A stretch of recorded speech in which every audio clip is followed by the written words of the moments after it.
about 6 p.m. on Monday, June 14th, 2021. Heard this unit fire up a few minutes ago. Scared the crap out of me.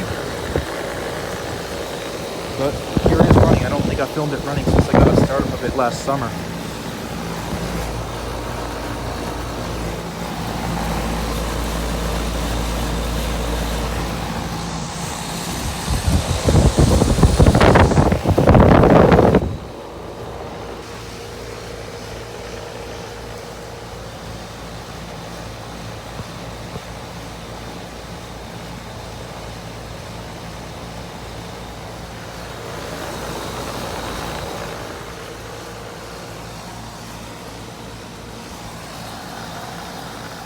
Here's the aux box unit,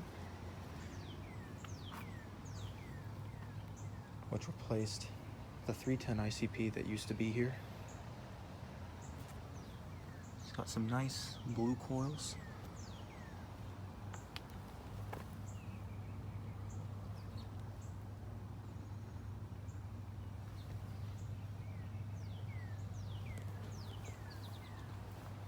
Hopefully I catch it running later this summer.